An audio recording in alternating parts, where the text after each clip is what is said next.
Alright, well, let's see if that works. Alright, we're back from our brief intermission. Now, if I haven't hidden it from you, I'll let you know that having to start and stop the stream like this has been for me incredibly frustrating. And, being the kind of person I am, the people that are frustrating me are the people involved with providing the internet service. My internet service providers are frustrating me on account of the fact that I've dealt with them in the past and they've demonstrated these basic elements of shirking responsibility. Oh, well, you send us a monthly thing. Well, as long as we're just good enough to keep you from going and turning to our competitor, we won't necessarily go and give you an okay. I don't think that they take pride in actually providing good internet service. I think that most people there just want to have a job, right? I don't blame them because obviously putting food on the table is important. But this whole idea that people, let's say when you go to a job interview, what is it you want to do with your life? Well, my whole life I've thought nothing more. I've thought about nothing other than giving good internet service to people. That's what I want to do with my life. Nobody says that, or nobody actually thinks that, and everybody's forced to say that in order to get a job, right? You're forced to lie through your teeth in almost every job interview. Either that or you have to find a very creative way of telling the truth. Because the problem is, right, bad money drives out good money. Bad interviewing drives out good interviewing. Somehow you need to be able to BS most people. At least that's the way you get these positions, right? You need to convince people that you like this. I am engaged. I like, no, work is freaking work, dude. And ultimately, it's the attitude people have, but you need to go and pretend for the interview. And so you wind up having a bunch of people who are all gung-ho about making sure that people have good cell phone coverage and good internet connection, and I mean, it's a farce. People don't actually care about you, and people don't care about your internet connection. People don't care about me or my internet. They only care insofar as it lines their pockets, which means that very few people have a direct responsibility to me. Like, the only way that someone would necessarily care is if they're afraid that it would show up on their record as perpetually not taking care of a customer, and then they would lose their job. So, due to the fact that people don't actually love what they're doing, next time I go and I call my internet service provider, I'm going to have to, be all upbeat and happy and understanding even though I'm frustrated. Having that good attitude is ultimately going to wind up getting me better service, and my internet's going to probably improve for about a month and a half, and then they're going to go and put me onto whatever slow thing they go and do. I mean, I don't know if that's necessarily the way that it works, but I do know that when I call them, things get better. Now, I haven't gone and kept too close track because I don't really have the time.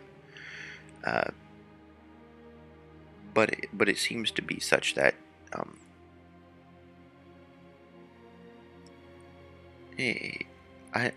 I'm assuming that they have some sort of a priority thing that prioritizes whose packets of information get through.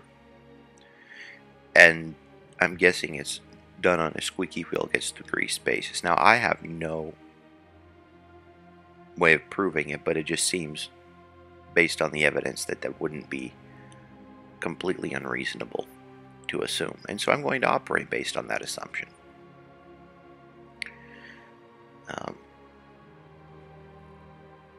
Do I like it? No. Is it a part of life? Yes. So is my griping about it and saying, "Oh boy, well look these people that suck at providing internet are, they're not deliberately out to ruin my stream. They're not deliberately out to ruin my ability to connect with you right now. It just happens to be, flies buzzing around, speed bumps on the road, and so forth.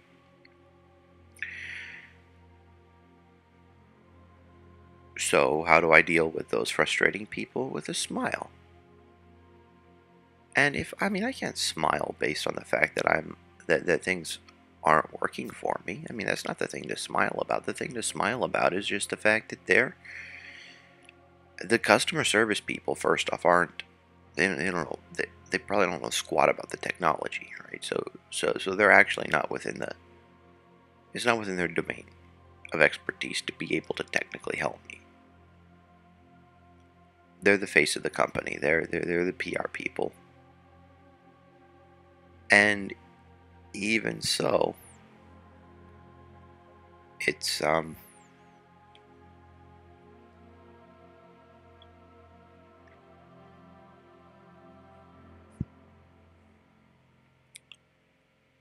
it's not.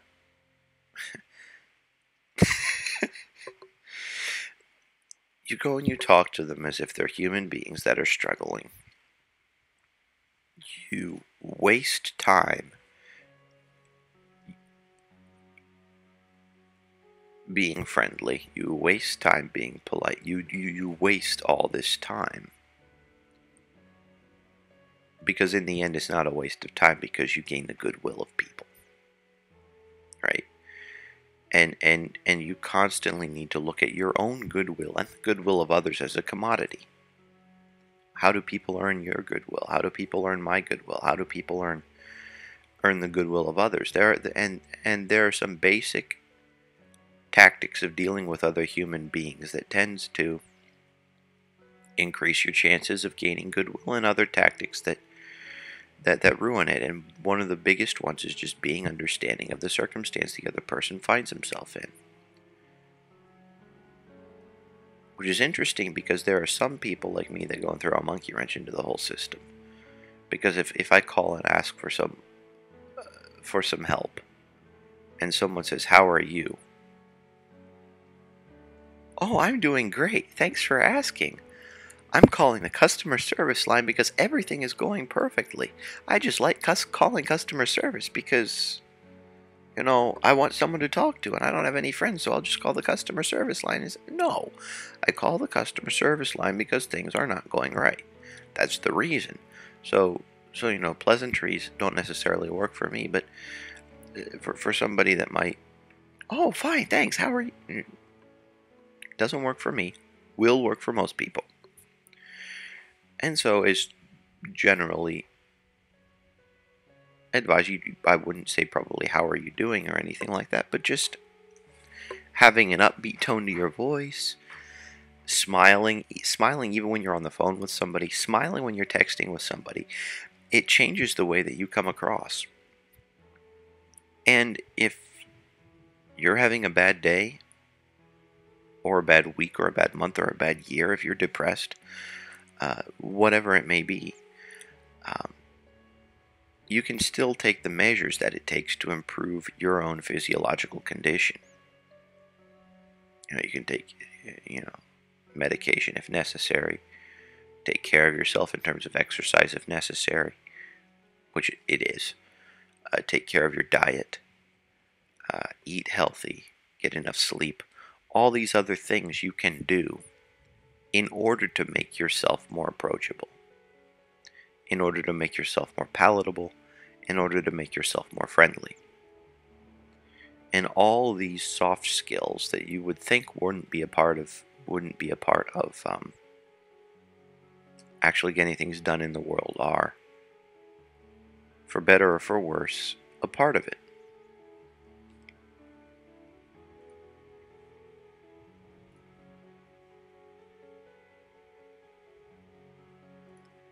They are, for better or for worse, a part of it.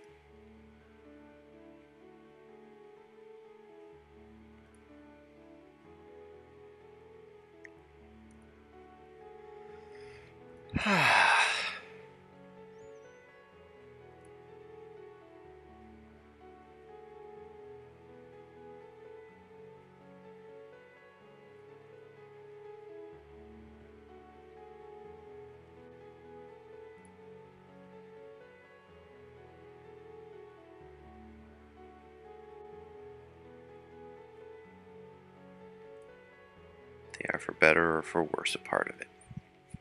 Now we have 40 or 37 or so minutes left. I might not cut out at exactly the 2-hour point because I'm starting to run out of things to say because I had only prepared this particular thought and then I got derailed and frustrated. So I guess the joke's on me here.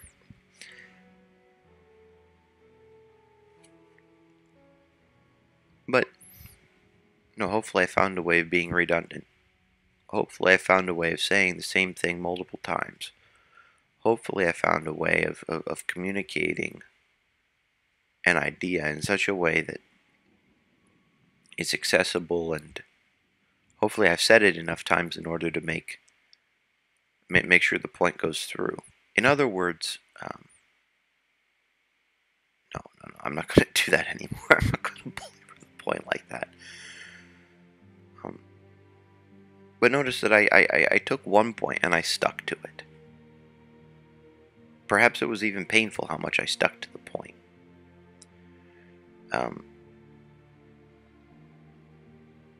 But I can guarantee you're not going to forget about being understanding of other people, or about marketing, or about taking into account their feelings, or about all these other aspects that are crucial to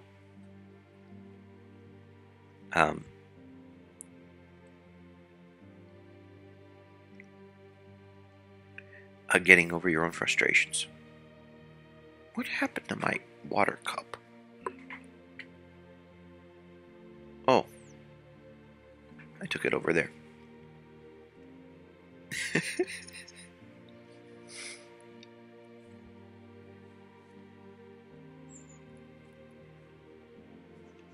So on that note, we'll see if there's anything else to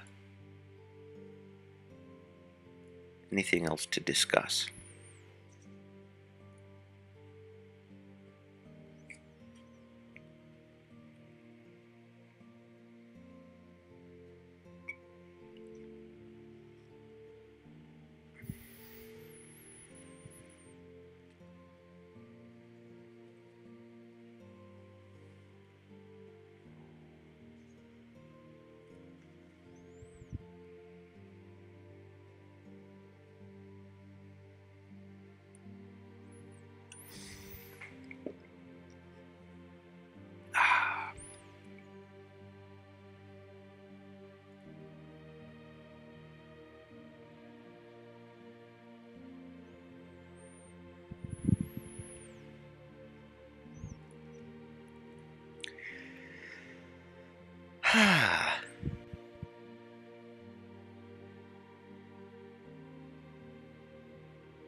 So when it comes down to being understanding of other people, I'm going to bring up a situation that has come up from time to time. It, I would hope, would carry significance for all of us.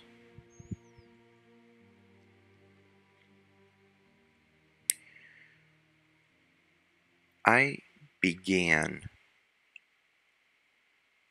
this whole reaching out, establishing a social media presence thing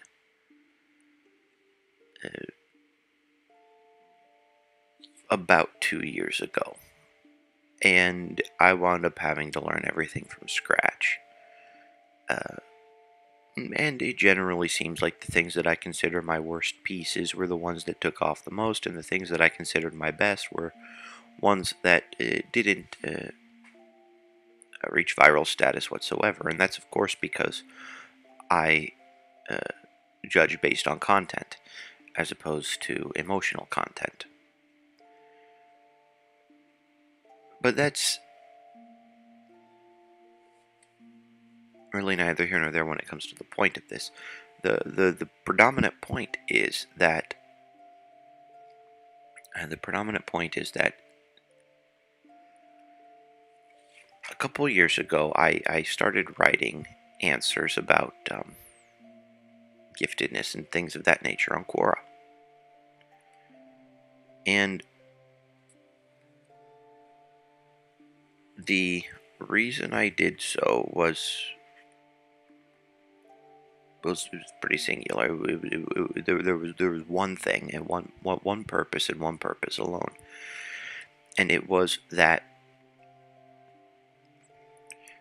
there are some people whose needs, whose intellectual needs, whose emotional needs cannot be satisfied with the current educational paradigm. School isn't good for everyone. I mean, I would say school isn't good for anyone, but that's a different discussion. But, so we'll just go and say school isn't good for everyone.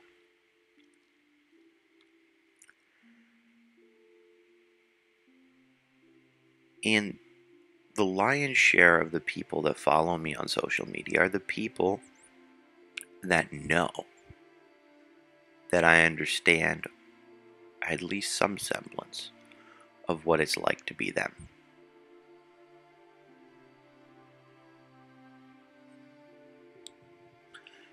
I wrote unabashedly about the experience of being profoundly gifted. And I also wrote unabashedly about my awareness of things about being twice exceptional and having a bunch of people in those particular situations in life. There are certain emotional implications. Loneliness. Lita Hollingworth's communication range affects many of us.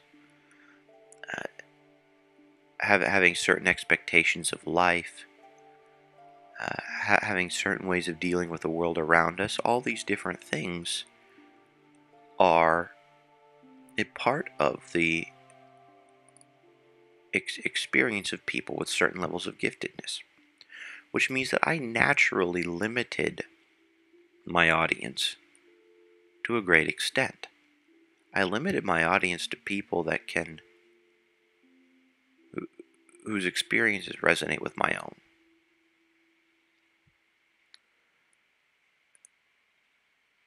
And the only way we can communicate these experiences to people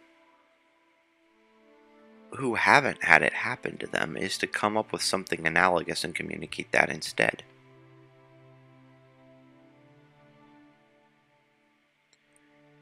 But the problem is the analogies that we could come up with are all pretty bad. And I don't mean pretty bad in terms of how accurate they are. I mean any good analogy will be encompassing some element of the truth insofar as an analogy could hold. But the problem is the emotional implication of the analogy, because basically the long and the short of it is you have to go about telling people that there are certain aspects of our existence that you would only ever understand by analogy.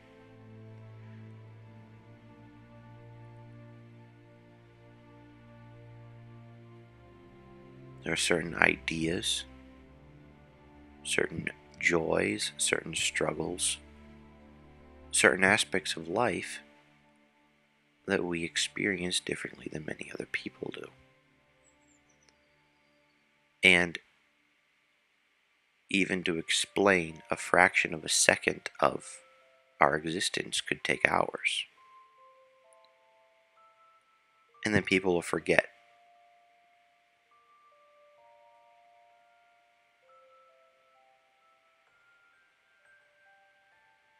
And then people will forget.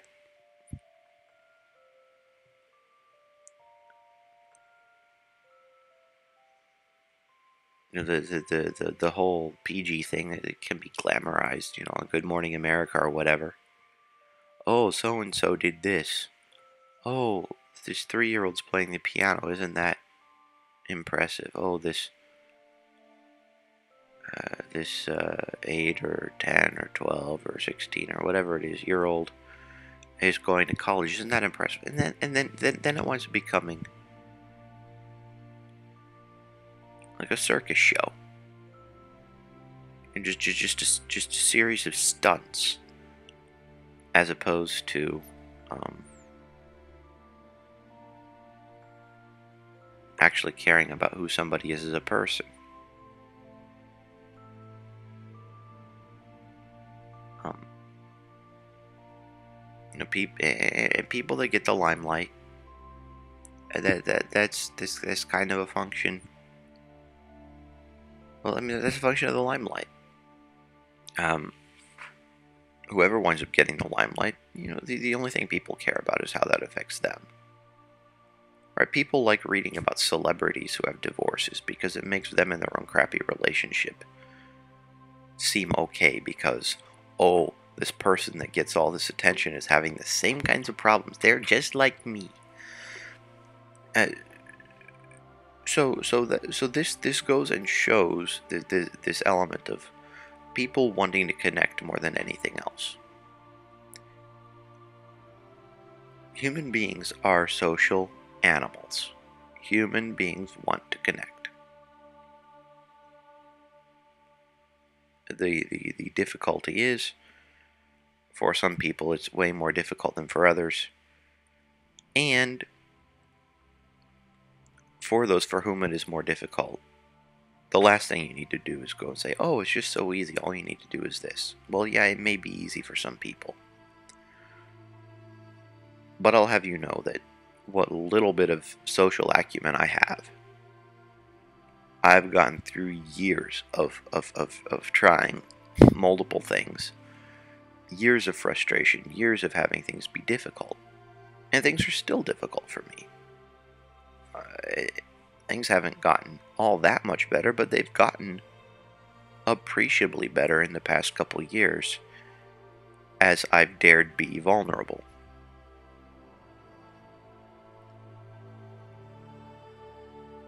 And that's another thing that I can suggest is vulnerability is an incredibly useful tool. Because in being vulnerable,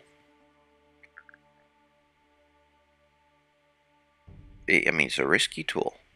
Because you are setting yourself up for people with bad motives to go and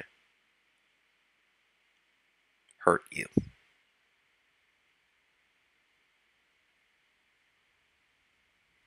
So it takes either the weakest of the weak or someone incredibly strong to be vulnerable. And by weakest of the weak, I mean category. I don't mean the weakest of all weak people in the entire world. I mean categorically very, very weak people or very, very strong people can be vulnerable. Now, people that are already completely at the bottom of the heap and have nothing left to lose, they can be vulnerable. People who are trying to climb and have just decided, okay, I am going to bear this certain aspect of myself. And come what may, I'm going to bear this aspect of myself. I'm going to take the fiery arrows. I'm going to take all of it. All the crap that people decide to sling at me, I'll take it. Because telling my story will resonate with someone else. And that emotional exposition of one's story, of one's just what's going on in his life, can tend to help matters. It can tend to make things easier. It can tend to grease the social skids, so to speak. Because people will then have connected with you on a personal level. You will have bought, essentially, their goodwill with your vulnerability, if we talk about it in terms of a transaction, although people themselves have difficulties going and saying that, oh, these things are transactions. No, these are natural. No, they're not natural. They might be natural for some people who don't go into social interactions thinking about anything, but just, let things fall where they may. And ultimately, it is people thinking that these sorts of things come naturally who are the most vulnerable to being manipulated. Well, you need to use this power that you have to connect with people on an emotional level in accordance with a good set of morals. Power in and of itself is just that, power, and can be used for whatever purpose. I suggest, if you have certain goals in life, to use it to win the goodwill of other people that can help you along your path of choice. And if you have no need for other people, well, then I suppose what I'm saying here is completely useless to you, and you're probably not watching anyway. So, I don't really have too much else to say on the matter.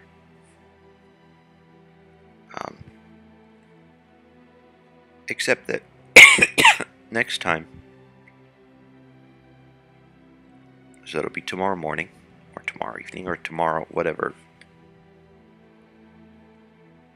time it is that you happen to tune in. Our subject is going to be dealing the vulnerability in dealing with frustrating people.